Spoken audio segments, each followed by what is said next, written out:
Hey everyone, it's Christina and Leslie, and we are so excited to be resharing this episode of the Taking the Lead podcast. If you are new here, we are taking just a small break and replaying some of our absolute favorite episodes until we're back with new episodes in late summer. Enjoy! Welcome to the Taking the Lead podcast, where we empower people to be unstoppable. I'm Christina Hepner with my co-hosts Leslie Hoskins and Timothy Cuneo. So there's been a lot of talk about our logo lately, and everyone at the Leader Dog campus has been asking what dog each of us represents on our logo. Now, I was straight up told, without a doubt, I'm the Golden Retriever. I would 100% agree that you are the Golden Retriever, and that's not a bad thing. Yeah, I don't know. No. Does it just mean I have a golden personality? Yes. Let's go with that. That's great. All right. Timothy, what are your thoughts? Who do you think you are? Which dog represents you? Of course, I've got to be the lab because, Glacier, I've got a guide dog. It's a lab. Nope. So, no? Well, that depends. No, because what people were saying is that you are the German Shepherd. Yes, you're the shepherd. You're the star of the show. You're the one everybody wants to hear about. Yeah. So we're hearing that Christina's the golden, which are very affectionate, bubbly, a little more, how do I say it? Attention seeking in a good way, in a sweet way. And then Timothy. And they're a little more high maintenance than a lab is. Hey, I am not high maintenance. Which then I guess I fall into the lab category because I'm the last one standing here. But Leslie is loyal like a lab. I am loyal, focused. I also like treats, so I get it. That's how we get her into the studio. Yes, exactly. Well, you know that the German Shepherd's in the middle, so guess the angel's in the middle. Oh, again with this, Timothy? Again? Yeah. Well, it's just Timothy, you're just the fact. star, okay? That's why. Yeah, You're in the okay. middle. The middle is in the star of the show. Yes. Yeah, Although okay. they do All right. say that shepherds are sometimes whiny or protective. only when it snows. That's true. You say it's terrible. Well, it's terrible. It is terrible. Well, It's we have terrible. found this conversation hilarious and one that I don't think any of us really thought about when creating the logo.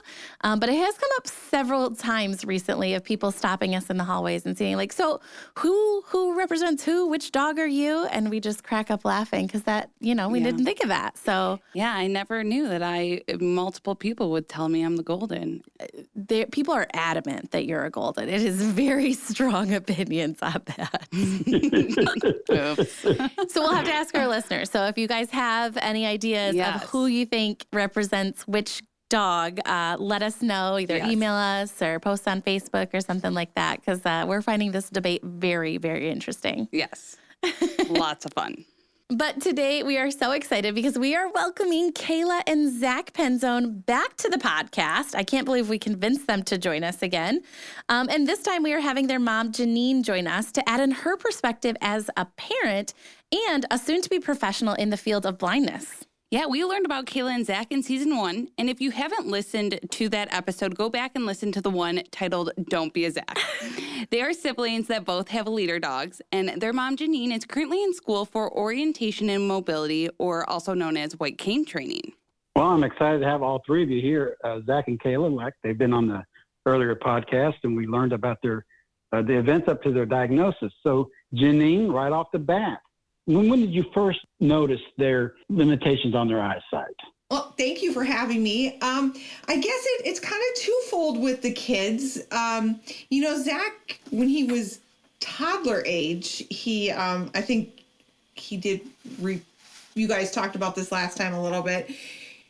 He kept running into things with his bicycle, his tricycle. And I'm not saying like head on things. This is what I kept telling the doctors. I'm like, he just misses like he hits a part of the bumper of the car, or when he's putting his bike in the garage, it's just part of the garage door. It was never like head on right into it, because that's what everybody kept saying. He's like, oh, he's just a toddler experiencing, his boundaries and that. And I'm like, but it's just a little bit. didn't get it. He got glasses. Things got better for him. You know, teachers at school, he never wanted to use lines on the paper. He, you know, sloppy handwriting. Boy things. That's what I was told. Boys are that way, you know. Boy things. So, you know, I kind of let things go. I know he, you know, Abbott and Boy Scouts, you know, my dad was the scoutmaster, so he would go on trips long before he was even allowed to be in scouting. And, you know, sometimes he'd tell me about how he has to have the biggest flashlight there, or, you know, he never wanted to walk by himself at night. Never really thought much about it, but all these little things were important that we kind of chalked up as childhood or the personality of the child. With Kayla, on the other hand, we all know she walked into the parking meter. Yes. That was the point where I said in life, there is something wrong, and somebody has to help me, because Kayla was very clingy. She stopped doing things at night unless I was there. She didn't want to go, even if we have family members' backyards, to walk out into the backyard, or if she had to go in and use the bathroom, just to walk that little bit, she never, ever wanted to do. It was always like, somebody has to come with me. And at the time we were going through a divorce, and a lot of people, professionals, kept telling me it was because of this. She just wanted to be close, or we're in our preteen or teenage years, and that's what you're going through.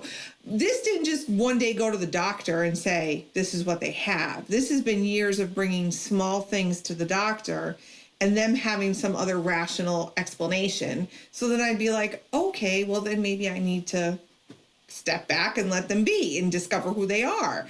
Yeah. But really, like, the fights that we would have in the house over, and this is, any parent can relate to this. Mom, there's no ketchup in the refrigerator. Yes, it is. It's on the shelf right there. No, Mom, there's no ketchup. Oh my gosh. You have to get, you know, how could you not see that in there? Like, those were things, like, in the cupboard, they couldn't find things. They'd be standing there, like, to me, I'm thinking they're looking at it, when in reality, I didn't know. They couldn't see it. Well, I am laughing at that, because as a parent, I'm thinking of my two small children doing all of those exact same things, like, you know, running into things with their shoulders or not being able to find things. The one that really stuck out to me, that you said not wanting to write on the lines in school, I think that's really interesting. But yeah, you were repeatedly told it's because, you know, it's boy things, it's just their kids, or the cleanliness. That's so interesting. And so now looking back, you're probably like, oh, well, yeah, this does make a little bit more sense. But of course, how would you know? That's crazy to me. So did you find, like, once you finally got in there and there was a diagnosis, like a little bit of relief? I was going to say that. I didn't want anybody to think, you know, I'm crazy, but it was just like, I could take a breath and be like, oh, thank goodness there is something wrong. And then all of a sudden after you say that, it's like, oh my gosh, there's something wrong. And as a parent, I kind of went through this whole thing that I can't believe I didn't do something sooner, or I've let them down because I didn't get this diagnosis early enough to get them the help that they needed. So I kind of went through this mother process of that the children didn't even experience. It was me like, oh my goodness. Look at all these things I let go, and I could have made a difference earlier in their life. Really, that doesn't make a difference now. Yeah, Janine, so I haven't talked about this personally on the podcast before, but when I was 19, I was diagnosed with rheumatoid arthritis, which is an autoimmune, and I was losing my mobility. And so my mom, I'm sure, can really relate to what you were going through, because my mom felt helpless almost as well. Like, I can't do anything to help my child. We don't know what's happening, why I can't move my arms, why I can barely walk. And so I remember, I mean, I'm fine now. I've gotten treatment and all that, but I remember her going through exactly what you're saying. And so I think a lot of parents can relate in that way when something's happening to their children. that they can't control. And I want to know, like, how did you, when you found out, how did you explain it to Kayla and Zach? And then Kayla and Zach, when your mom's done explaining that, how did you guys react to that? I don't think I really did the initial explaining. We were in the doctor's office that we got sent to a retina specialist. And the doctor handed me this paper, and he was so distressed because he was taking, I'll never forget it, his hand running it through his hair, looking at me. And he's like, I have to tell you that your children have retinitis pigmentosa. And I heard nothing except for this leads to blindness. Mm-hmm. So I was like, oh my gosh, they're going blind. Like they're going to be blind, completely blind. Mm-hmm. And he had given us a handout, and he did a brief little explanation about it. The kids were in the room. They could, I was kind of in shock and not really knowing. I think we just read through the information he gave us, and we talked about it at home a lot. The kids could weigh in and see what they remember about that day, but. Yeah, Kayla?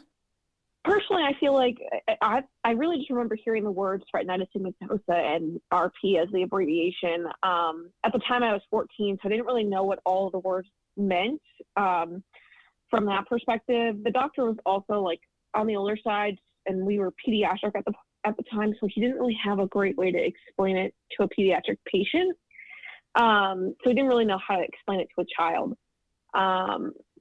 So more or less it was me just learning. Like I took it upon myself to look it up and read some of it and be proactive, and learn more about what it meant for me, what it meant for Zach, how it could differ, and what it meant for our family.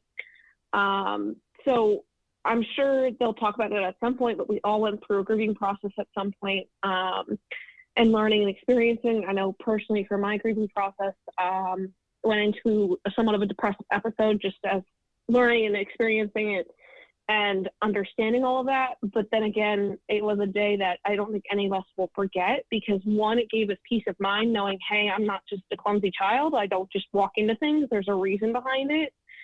And two, your whole world just turned upside down from what you knew was a normal life is now not normal. So to both sides of the coin that Mom talks about, is kind of how I understood it that day. Yeah. Zach, any specific memories from that day?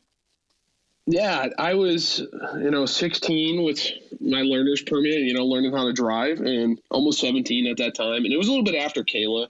So I do remember Mom trying to explain it to me, like kind of, what this was. And like a big thing was night vision. I remember specifically, like we shut all the lights and stuff off in my room. And my mom's like, can you see anything? And I was like, oh, yeah, I can see the shape or anything like that. I could just see like an outline. I knew something was there. And, come to know. And I'd meet with the doctor with my twin, and we had the test on the same day. And they said, yeah, you have the same thing, but your twin doesn't. And I was 16, 17, almost 17. I thought, this guy's a quack. And I went on with my life. That's probably where the don't be a Zach started. But I was just like, he doesn't know what he's talking about. I go hiking, camping, and I do just fine in this world. So see ya. Have a great day. And I left. Yeah. And it's so interesting. We hear from so many clients that experience of, like Janine, you just said that my kids are going to go blind, or you're losing vision, you're going to go blind. And then everything else just is a blur. Like nothing else matters. You don't hear anything else. So we are constantly, when we get an opportunity to educate professionals in the eye field, to say, make sure that your patients have somebody with them who can kind of take in some of this information. Or once you, say that diagnosis, reschedule another appointment, a follow-up appointment a week later to actually dive into what any of that means. Because once that word blind is thrown out there, everything else stops. There's shock value. You can't understand anything that's saying because all you've heard is that blind, and that means you're going to lose vision. And how are you going to go on with life? What are you going to do? So really trying to educate everybody on, one, how to tell that information, but also then provide some resources, like, not just a pamphlet, but like, here's some options, here's some cane training, here's something, which we know all too often doesn't get passed along. So Kayla and Zach, you were both diagnosed with retinitis pigmentosa. So how did that impact your family relationship? So for me personally, I don't think I told many people at first, because I, for one, didn't really understand what it meant. So I really couldn't explain it to someone else. But I think it just took a while for us to understand as a family. And at that point, you're in high school. A lot of people in high school, I feel like they probably already knew because I was always clumsy no matter where I was or what I was doing. And again, it's high school. People don't really care. Like, they're just kind of living their own lives, doing whatever fits them. So people were just kind of like okay with it. It wasn't really like a huge life changer for me at that age. But I think once I hit like the driving age of 16 and kind of going through that part of high school was when it started to take a bigger impact as all my friends were starting to drive and I couldn't and that kind of thing. But relationships from the family perspective, my mom's favorite quote, she always says, you can see the pencil across the room, but you trip on the elephant getting there. And if that does not speak for me, I don't know what does, because I trip over everything. So for a family, it took a lot of adjusting and not leaving things in certain places and making sure everyone's picking up their things. Don't leave the dishwasher door open, like someone's going to trip over that. So it really took us a lot of being mindful and not leaving things out and just really just adapting in that way. But for friendships and other stuff like that, none of it really developed until we were a little bit older. And driving and all of that kind of stuff. So personally, everything was a little bit different because we were still at that naive age of 14. I'm curious, any perspective, Zach, from your twin sister, and that like out of the three of you, she wasn't diagnosed with that. Has she shared any thoughts or feelings, or did that impact the relationship between the two of you at all? So I definitely think, at first, before we met with geneticists and really understood, we just had a basic high school biology class. And because she was like, well, why we're twins, why doesn't that happen? Mm-hmm. But Kayla and I always had, other ailments or, our food eating stuff that people always thought Kayla and I were the twins growing up. So it wasn't so much of a shock to my twin. I don't think it really impacted our relationship a whole lot, being visually impaired, but it did impact Kayla and I a lot. It brought us a lot closer. And I think just like my family as a whole, like we did tell most of our family very early on, and our family as a whole really tried and be open-minded and understood. And my pop, who was my mom's dad, my grandfather, he and I didn't know this until years later, until a scouting friend told me, and mom told me this not too long ago, but when we were first diagnosed, he went and put she could fill it in probably a little bit better, but basically walked around night with like blinders on to see what it was like. He would walk around our block because he wanted to make sure I was okay and that he knew what we were going when we go camping. Because I didn't change my life at all at the beginning. I just kept chucking along. And so it really did bring my family closer together. We all bonded trying to understand and go through it together. That's amazing. That's a really cool. Can I just interject one thing about Jenna? Yeah, please, Janine. This is, when she found out, I just have to say this sticks with me forever, because she said to me, oh, great, I can't wait till the two of you are blind. Then I get to dress you alike, like everybody dressed up.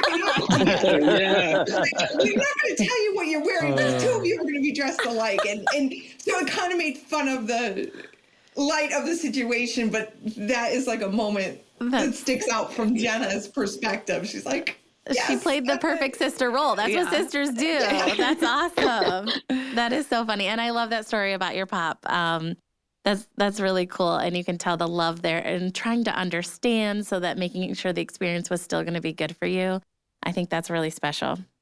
Yeah. And so, Janine, you are going to school right now for orientation and mobility. I mean, I just have to ask, what made you want to go back to school for that? Oh, so really, I think what happened was the pandemic. Number one, it is something that made me think a little differently. But really what the starting point was, Kayla got invited to go out to dinner in the dark, the one right before the pandemic. And it was the first time in my life that I actually got to experience so much of her world, or their world. I shouldn't just say their world. Yes, I'm here as a parent. You volunteer, you get involved in things like this, but I was right there. I got to, tour of Leader Dog. I got to speak with everybody. I got to be at this dinner, and overwhelming to do it in the dark. And the more and more I got thinking, the kids are getting older. All of a sudden, I don't feel there's enough programs or enough help out there. Tons of help for younger, but what happens to these kids, 18, 19, early 20s? Or they kind of seem to be in limbo. And everybody's helped my kids so much. My thought was, this is what I want to do. I want to find a school. I want to go back. I want to learn how to do this. I want to give back, and I still want to be able to help my children any way I can.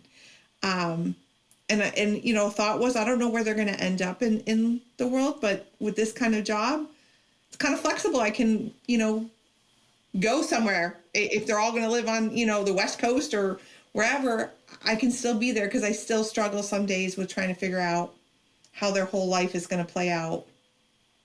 Not being able to drive or things like that. So this was my thought process. And like I said, Dinner in the Dark really did, and meeting everyone in that whole experience. And once COVID came along, I was able to really kind of just focus and figure out, this is it. I am going to go and give back. So Kayla and Zach, how did you feel when you found out your mother wanted to go to school to learn orientation mobility? I think we were both really supportive of her. I was actually able to be home when she was making the decision. So we had a lot of conversations, a lot of different talks, and it was really great for the resources that I have from Leader Dog and other summer camps and other resources I've had throughout my teenage years. I was able to put in contact with a few different people to kind of talk through the programs, talk through the idea. I believe she specifically talked to Leslie at one point to talk through the program. So we were just really excited and for her and supportive of it. Especially in the journey and doing the work now. And for me, I was very supportive. Mom and I actually had a lot of conversations about her going back. No, at first, it wasn't anything certain. She was just fiddling with the idea.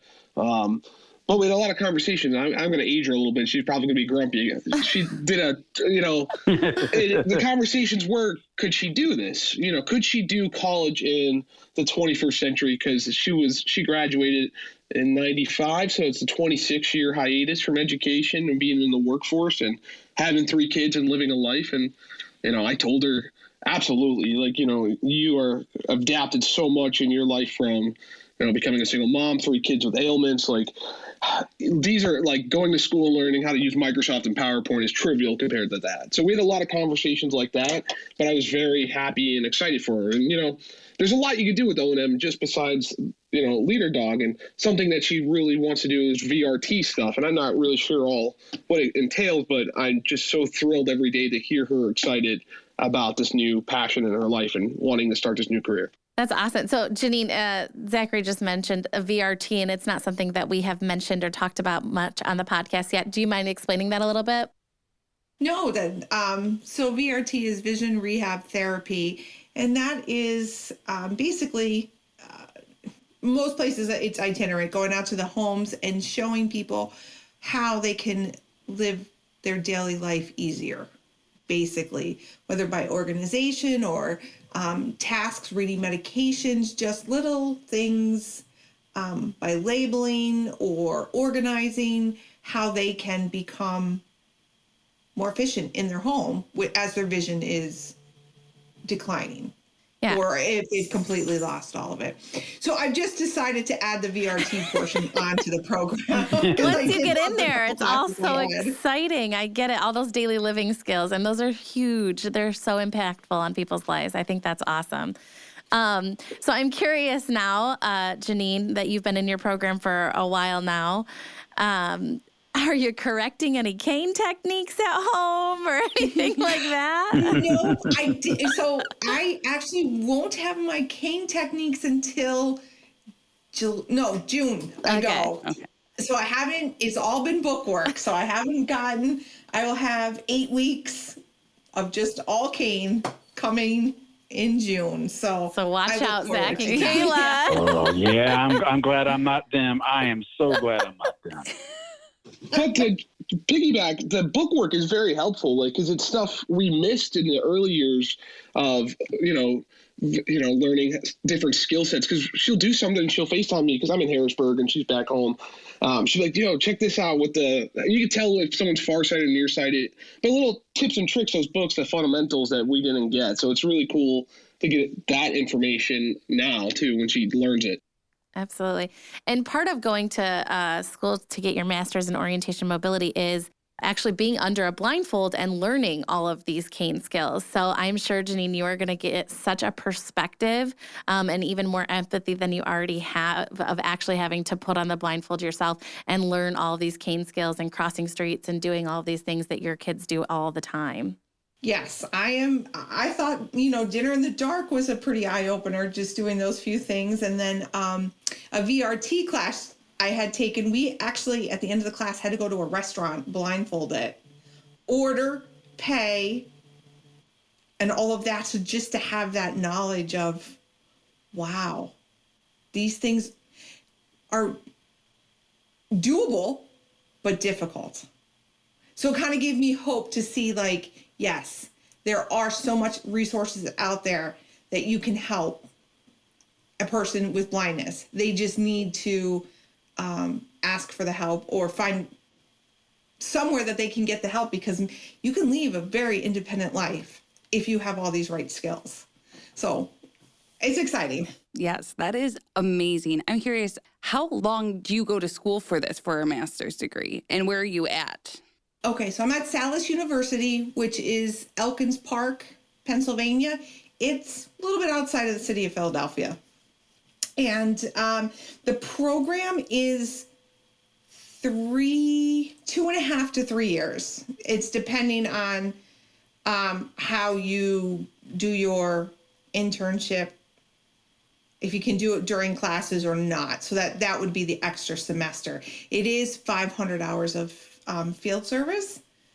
So most people take that as another semester instead of taking classes and doing the field service. So awesome. Well, I am so glad that you are enjoying it and even going to be adding on. I think that's incredible. And I know already that you will be a huge contributor to the field of orientation mobility and just blindness and low vision in general. You're going to come and bring so much experience. And I can imagine other parents having somebody to relate to is going to be incredibly helpful. So I'm curious now, you went through the original diagnosis and you're seeing your kids still out there doing things, being successful, being completely independent. What are some words of advice you would tell another parent kind of just starting out or just receiving that diagnosis? I think the biggest one is it's okay to feel what you're feeling. You don't have to have a feeling. There's not a specific, you should be grieving, you should be worried. It's okay to be in that moment of what you have, and go with it. And that feeling may change, 2 days from now, and it's okay. You just need to know that there are people out there who can help, and keep searching for answers. If somebody is not helpful, we had to struggle a lot to find resources. It wasn't handed to us and say, here you go. We had to do research and keep moving forward. And I think that's the best advice. It's okay, because a situation could change the day, and that feeling is something you guys have to work together at. My fear and the kids' fear are most likely different. Most of the time, their fears are different than my fears. But I could say that to them, and of course my kids are older, so that also makes a difference. But they could say to me, Mom, but why are you afraid of us crossing the street? We have the dog now. They just take us right across. It doesn't matter how busy it is. And here's me like, you're going to cross a 3-lane highway? From parent perspective. So I think that's it. I can't give much advice for younger kids and talking with them, but just listen to your kids, what they need. They're really going to tell you the best for them, not what you think is the best. Let your kid tell you and your child, and then help them that way. Whatever direction they're trying to tell you to go in. It's not your direction, because it's really their journey, and you're just there to help along that journey. I love that, because as we've heard from Kayla and Zach, their journeys have been different. They started out different. They're continuing to be different. They're unique individuals and have really taken this differently from the get-go. So I think that's incredible. So I want to thank everybody, all of you, for joining us. Also, I have to ask really quick, Zach, did you like the title of the last podcast that was Don't Be a Zach? Yeah, because you gave me really hope, because Timothy and I had this deal. We were going to get some royalties. I was really expecting for it to go through. Yeah. So I thought it was funny. We had to. We were like, what do we title this? And we're like, oh, it has to be Don't Be a Zach. I loved it. I thought it was great. Well, I think that you can clearly see the support that you all have for one another and the love. And we are so happy that the whole Penzone family is part of the Leader Dog family. And thank you for joining us today. And thank you so much to our listeners for listening to the Taking the Lead podcast. I'm Leslie Hoskins with hosts Timothy Cuneo and Christina Hepner. We hope you enjoyed learning about the Penzone family. And please do join us next week as we continue to dive into the world of blindness. Yes, and if you'd like to learn more about applying to Leader Dog, you can head to leaderdog.org or call us at 888-777-5332. And don't forget, email us about what dog you think we are on our logo at takingthelead@leaderdog.org, and we'll also answer any questions you have as well. And if you also like today's podcast, make sure to hit subscribe and check us out wherever podcasts stream.